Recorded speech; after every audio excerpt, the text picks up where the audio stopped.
Hey guys, so I thought with the weekend that we just had, inauguration, March being very political, that two things on my list that I would cross off are include two brilliant political commentators, Joe Heller and Tupac Shakur. You'll see over my shoulder the Catch 22 poster. So Joe Heller is my great uncle on my dad's side.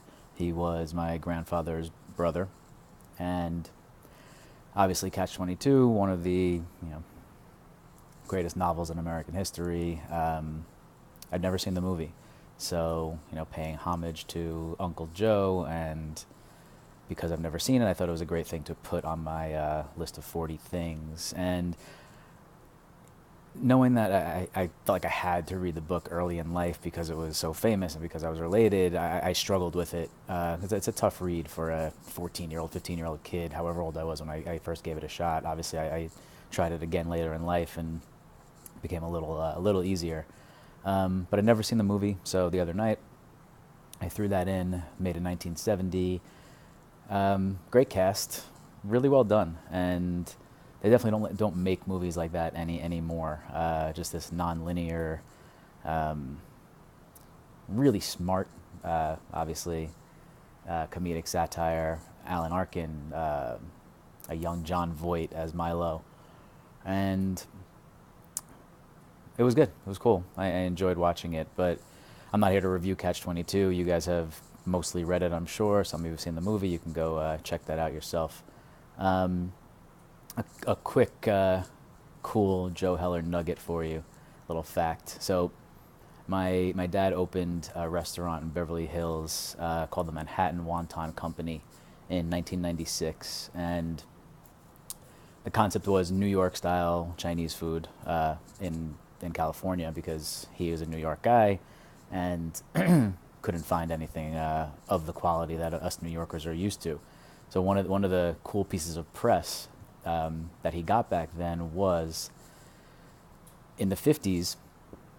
Growing up in Brooklyn, my dad was close with Uncle Joe, and Joe Heller had a crew that every Sunday night they would go around New York and the boroughs in search of the best Chinese food in New York, and it was Joe Heller, Mario Puzo, and Mel Brooks. That was his inner circle, and they would very often bring along this young kid, Joe's nephew, my dad, on these forays for the best Chinese food in the city, which obviously led to a great piece to write about for him ultimately opening a New York style Chinese restaurant. So always love that little Joe and Paul Heller fact.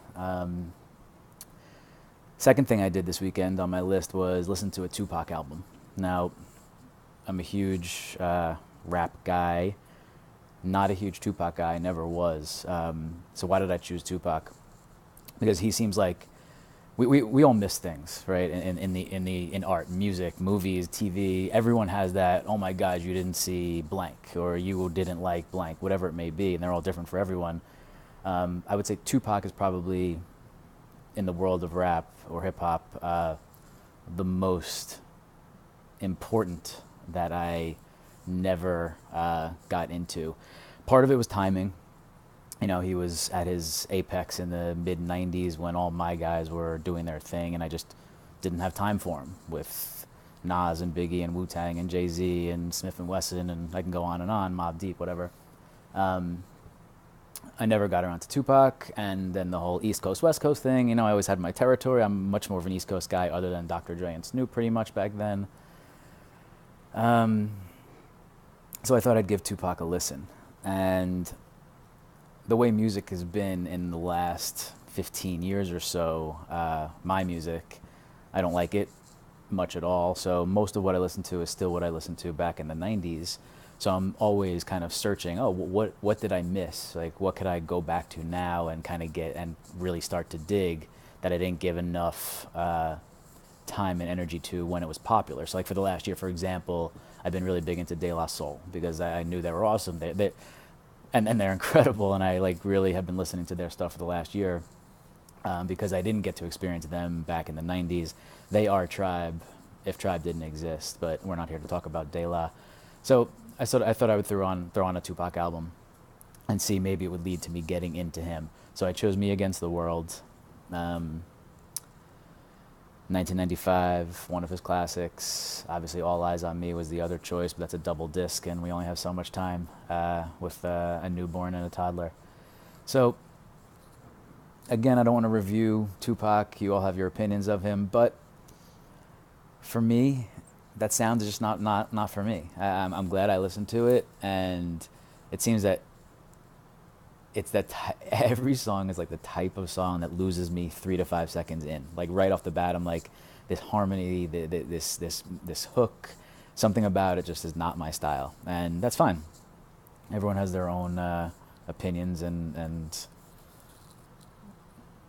things they like and don't like, and I'm glad I listened to the album. I'm glad I crossed another thing off my list. It was, I guess, an easy one, so to speak. But, I don't see myself digging into Tupac further. Maybe I'll give All Eyes on Me a shot because there's probably some more Dr. Dre production on that one. But it didn't grab me. I think a lot of it sounds the same to one another. Like, it's hard to differentiate the songs for me. Content-wise, love what he talks about, love what he's about, but musically, just not one of my dudes. So, number 4, number 5 off my list. Number 6 is a big one. I'll see you soon.